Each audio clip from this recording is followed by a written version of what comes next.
신약 성경을 스토리로 풀어보겠습니다. 먼저 예수님의 탄생입니다. 갈릴리 나사렛에 살고 있던 요셉과 마리아 사이에 아기 예수님이 태어나십니다. 유대 산지에 살고 있던 친족 사가랴와 엘리사벳 사이에도 이미 6개월 전에 세례 요한이 태어났습니다. 그리고 사생애입니다. 대헤롯의 유아살해 명령으로 이집트로 피신했다가 나사렛으로 귀향해서 30세 정도까지 나사렛 사람으로 사십니다. 그러다가 공생애가 시작되는데요. 세례 요한이 활동하고 있던 요단 동편 베레아 지역으로 내려가 세례를 받으시면서 공생애를 시작하십니다. 거기서 40일 금식 기도하시고 베드로, 안드레, 요한, 빌립, 나다나엘 5명의 제자를 만나십니다. 이것이 공생애의 시작입니다. 그리고 공생의 시작 이후 첫 유월절을 맞이하십니다. 예루살렘으로 올라가서 그동안 성전에서 자행되어 오던 대제사장의 제수용품 장사판을 뒤집어 엎으십니다. 이날부터 예수님께서는 대제사장 일당들에게는 요주의 인물로 부각되기 시작했고 대중들에게는 세례 요한을 능가하는 선생님으로 부상합니다. 약 8개월간 예루살렘 유대 지역에서 많은 이적으로 그리스도이심을 나타내 보이시고 세례 요한의 청중들을 인수하십니다. 다음은 공생의 첫 갈릴리 사역입니다. 바리새파 사람들이 예수 운동에 역반응을 보이자 갈릴리로 이동하십니다. 일단 고향 나스렛으로 이사해서 가버나움에 거처를 두고 활동하시며 베드로와 요한, 야고보 등 측근 제자들을 세워가십니다. 두 번째 유월절이 찾아오자 예수님께서 다시 갈릴리를 떠나 예루살렘으로 가십니다. 거기서 베데스다 연못에 38년 된 중풍병자를 고친 사건으로 안식일 논쟁이 시작됩니다. 바리새파 기득권 세력은 예수님을 죽이려고 작정합니다. 그리고 다시 오랫동안 갈릴리 2차 사역을 하십니다.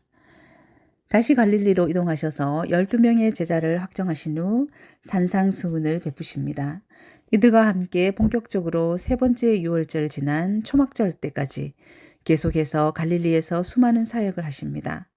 오병이어 표적이 일어난 세 번째 유월절에는 예루살렘에 가지 않으시고 갈릴리에서 일하시는데 이 즈음 세례 요한은 참수를 당합니다. 유대 지도자들은 계속해서 예수님의 사역 현장에 감시하며 방해 공작을 합니다. 드디어 예루살렘 행입니다. 세 번째 유월절이 지나가면서부터는 제자들만 따로 데리고 조용한 곳을 다니시며 특별 제자 훈련에 힘쓰십니다. 그러다가 가이사라 빌립보에 갔을 때 중요한 발표를 하십니다. 예루살렘 행이다. 그런데 거기서 십자가에 죽으실 것이고 사흘 만에 부활할 것이라고 발표하십니다. 그러나 제자들은 제대로 이해하지 못했어요. 그리고 수전절 이후 베레아로 가서 마지막으로 활동하십니다. 수전절 이후 다시 유월절, 네 번째 유월절이 올 때까지 요단 동편 세례 요한의 집회 장소에서 베레아 지역으로 가서 마지막 활동을 하십니다. 많은 설교와 비유를 베푸시고 병을 고치십니다. 그리고 3개월 동안의 베레아 사역을 마친 후 유월절을 지키시기 위해 어린 나귀를 타고 전쟁에서 승리한 장군처럼 호산나 환호성을 받으며 예루살렘으로 입성하십니다. 공생의 첫 유월절에 대제사장의 영업장 예루살렘의 성전에 장사판을 뒤엎으셨던 것처럼 이때 월요일에 다시 한번 또 성전을 청결케 하십니다. 그리고 예루살렘 성전에서 여전히 재물 장사하고 있던 사람들을 내쫓으십니다. 3년 동안 뒤쫓아 다니며 방해 공작을 했던 세력들과 마지막으로 또 공적으로 신학 논쟁을 하셔서 승리하십니다. 이날 화요일 저녁 예루살렘 성전을 나가셔서 감람산에 앉아 종말에 일어날 일을 강론하십니다. 이렇게 당시 바리새파, 사두개파 유대학자들을 신학적으로 패배시키신 후 하신 종말 예언입니다. 그리고 제자들에게 유언 강론을 하시고 목요일 밤 체포당하십니다. 목요일 밤 다락방에서 성찬 후 다락방 강론을 하시고 또한 포도나무 강론, 대제사장적 기도를 하시고 겟세마네 동산에서 기도하십니다. 여기서 예수님을 대적해 오던 종교 세력, 대제사장적 그룹 일당이 결국 예수님을 체포합니다. 그리고 재판을 받으십니다. 대제사장 그룹, 빌라도, 헤롯 이 세 그룹을 거쳐가며 신문을 당하나 결국 빌라도에 의해 사형 언도를 받으십니다. 그리고 로마 정치범으로 십자가에서 처형되십니다. 죄의 제목은 유대인의 왕이다 였습니다. 그러나 사흘 만에 부활하십니다. 제자들에게 부활하신 날 3번이나 나타나십니다. 무덤에서 엠마오로 가는 제자들에게, 그리고 그날 밤 제자들이 모여있던 숙소에 나타나서 방향을 제시하십니다. 유언 강론에서 얘기했던 것을 다시 한번 확인 명령하십니다. 성령을 기다려라. 증인이 되라. 였습니다. 그리고 제자들이 갈릴리로 내려갔다가 다시 예루살렘으로 올라옵니다. 갈릴리 호수에 예수님이 다시 나타나십니다. 시리에 차 있던 제자들이 방향을 다시 잡습니다. 예루살렘 행이다. 갈릴리로 물러났던 제자들은 일단의 그룹을 결성해서 다시 예루살렘으로 올라갑니다. 그들이 꿈꾸며 바랐던 이스라엘의 회복을 이루기 위해서죠. 그리고 부활하신 예수님께서 예루살렘에 올라와 있던 제자들에게 마지막으로 나타나십니다. 장소는 감람원입니다. 마지막으로 유언하실 것이 있어서입니다. 이스라엘의 회복하는 때를 아는 것이 문제가 아니란다. 성령을 기다려라. 증인이 되라. 초지일관 똑같은 방향을 제시하십니다. 제자들의 사역 방향은 예루살렘, 유대, 사마리아 땅끝까지 이르러 예수 사건의 증인이 되라는 것이었습니다. 그리고 예수님은 승천하십니다. 승천 이후 제자들은 더 이상 예수님이 나타나리라 기대하지 않습니다. 대신 성령님이 나타나기를 기대할 뿐입니다. 자, 이번엔 사도행전의 바울 서신서를 연결하겠습니다. 베드로의 활동입니다. 예루살렘 교회를 중심으로 활동하고요. 오순절 성령 강림과 예루살렘 교회가 설립됩니다. 약속이 지켜졌죠. 오순절에 성령이 오시면서 예루살렘에 교회가 생깁니다. 베드로, 요한, 야고보 등이 주축이 되어서 활발히 예수님의 죽으심과 부활하심을 증언하십니다. 예수님의 유언대로입니다. 그런데 예수님을 대적했던 그 세력들이 가만히 있을 리가 없죠. 사도들을 핍박합니다. 예루살렘 교회를 핍박합니다. 더군다나 리보디노 회장에서 스데반을 고소하는 사건이 생기고 결국은 그를 돌로 쳐서 죽입니다. 스데반의 순교로 헬라파 그리스도인들이 흩어지더니 사마리아 교회가 생기게 되었고 최초의 이방인 교회인 수리아 안디옥 교회도 설립됩니다. 그리고 이방인 교회를 중심으로 바울의 활동이 이어집니다. 혜성처럼 나타난 바울의 핵심입니다. 스데반 순교 현장에 있던 바울이 예수 믿는 사람들을 핍박하다가 예수님을 만나 이방인의 사도로 살아갈 것을 결심합니다.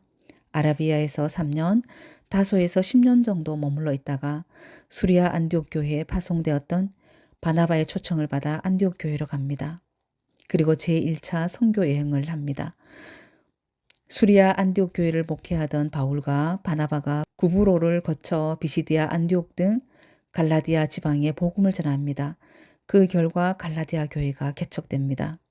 그리고 1차 선교 여행 이후 수리아 안디옥 교회에 돌아왔더니 유대에서 교사가 와서 교회를 혼란스럽게 합니다. 이 일 때문에 예루살렘 종교회의가 열립니다. 이방인들을 율법에서 자유하게 하고 예수님만 믿으면 구원을 얻는다는 공식 결정을 내립니다. 그 이후 아시아 지방의 에베소를 목표로 2차 선교 여행을 떠나 1차 때 세워진 교회들을 다시 돌아봅니다. 그러나 주의 영이 에베소행을 막으십니다. 그러다 결국은 마케도냐 지방의 빌립보, 데살로니가, 고린도 교회를 개척하게 됩니다. 이 기간 중에 데살로니가 전후서, 갈라디아서, 편지를 씁니다. 이렇게 2차 선교 여행 중에 데살로니가 전후서, 갈라디아서, 편지가 발생하죠. 그리고 3차 선교 여행 중에 에베소 교회가 개척됩니다.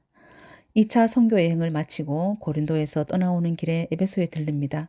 거기에 브리스길라와 아굴라를 남겨두고 바울은 예루살렘을 거쳐 다시 수리아 안디옥에서 2차 선교 보고를 합니다. 그 후 다시 여행을 떠나 3차 선교지인 에베소에 또 도착합니다. 바울이 이 여행을 하는 동안 브리스길라와 아굴라는 에베소에 온 아볼로를 훈련시켜서 고린도 교회로 파송합니다.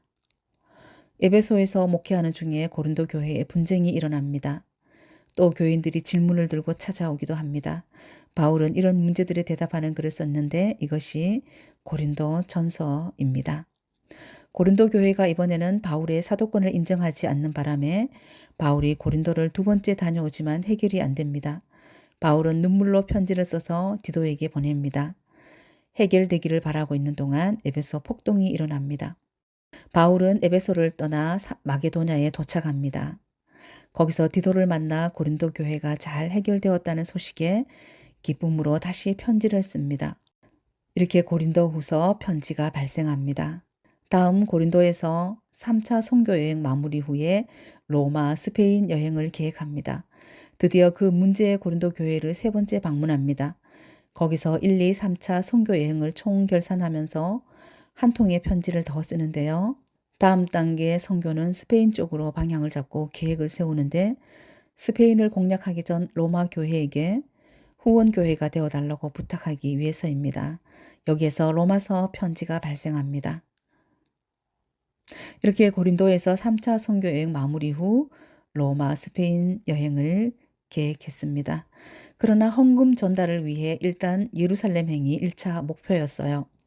바울은 1, 2, 3차 여행 중 개척한 교회들에게 헌금을 걷어 예루살렘에 전달하는 것으로 선교 여행을 마무리 지으려고 합니다. 그래서 로마로 가기 전 일단 예루살렘을 향하고 있습니다. 예루살렘에 헌금을 갖고 도착했으나 체포를 당합니다. 그래서 제수의 몸으로 로마를 가게 되는데요. 가이사라 감옥에서 미결수로 2년 동안 갇혀 있다가 바울이 로마 황제에게 항소하는 바람에 죄수의 몸으로 로마를 가게 됩니다. 로마 감옥에서는 자유로운 몸으로 셋집에 살면서 복음을 전하게 됩니다. 로마 감옥에서 쓴 편지입니다. 이때 오네시모를 만나게 되면서 빌레몬에게 편지를 쓰게 됩니다. 또 빌레몬이 속해 있는 골로새 교회에도 한 통 더 써서 보내고 가는 길에 위치한 에베소 교회에게도 편지를 씁니다. 감옥에서 쓴 옥중서신입니다. 빌레몬서, 골로새서, 에베소서, 빌립보서 편지가 이렇게 옥중에서 발생합니다. 자, 그럼 이번엔 사도행전 그 이후의 편지입니다. 4차 선교 여행입니다. 감옥에서 풀려나와 다시 여행하는 중에 두 통의 편지를 더 쓰는데요. 디모데전서와 디도서입니다. 디모데는 에베소에서 또 디도는 그레데에서 목회하도록 임지를 주었기 때문입니다. 목회 서신입니다. 이렇게 디모데전서, 디도서 편지가 발생합니다. 두 번째로 로마 감옥에 갇힙니다. 그 이후 바울은 또 로마 감옥에 갇히는데 이 두 번째 감옥에서 쓴 편지가 디모데 후서입니다. 이 편지로 바울의 채취는 성경에서 사라집니다. 이것이 디모데 후서 편지입니다. 자, 다음은 예루살렘 교회의 지도자들의 편지입니다. 공동서신이라고 하죠. 바울의 선교 여행 기간 동안 예수님의 제자 베드로, 요한, 동생 야고보, 유다도 편지를 쓰는데요. 바울이 이렇게 이방 선교 여행을 하면서 편지를 쓴 동안 예루살렘 교회의 지도자였던 사도 베드로, 요한이 편지를 썼습니다. 또 예수님의 동생이었던 야고보, 유다도 편지를 썼는데요. 바울이 3차 선교 여행을 하는 때로부터 바울이 순교한 이후 약 20년이 지난 AD 90년경까지 활동하면서 편지들을 남겼는데 그 편지가 바로 공동서신입니다. 이때 사도 요한은 아직도 살아 있습니다. 그래서 야고보서, 유다서, 베드로 전후서, 요한 1, 2, 3서, 히브리서가 이렇게 발생합니다.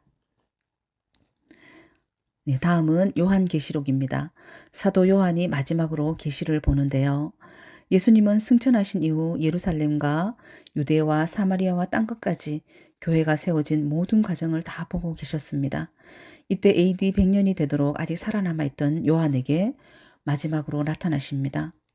사도행전에서 승천하셨는데 그토록 보고 싶었던 예수님을 요한은 마지막으로 한 번 더 만난 것이죠.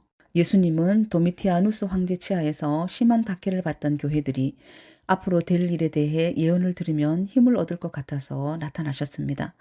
로마 제국은 결국 멸망하게 될 것이고 세상 종말에는 어떤 과정을 거쳐 하나님의 나라가 완성될지 보여주고 싶으셨던 것이죠. 보좌 우편에 앉으신 하나님의 어린 양은 교회의 주인이며 세계사를 심판할 것입니다. 그러므로 심판자로 나타날 그날이 오기를 사모하며 기다리라는 말씀이죠. 창세기에서 시작된 하나님의 왕권이 요한계시록의 새하늘과 새 땅에서 완전하게 드러납니다. 이 내용들을 마치 에스겔과 다니엘에게 보여주셨던 것처럼 보여주셨습니다. 그래서 계시라고 부릅니다. 네, 아멘. 주 예수여 오시옵소서. 마라나타. 자, 이렇게 신약 스토리를 끼워봤는데요. 자, 구약 성경 목록이 또 신약 성경에 연결되고 신구약 400년의 역사가 퍼즐 조각처럼 맞아떨어지듯이 성경 말씀들이 하나로 깨어져서 이렇게 신약을 또 잘 읽었으면 좋겠습니다.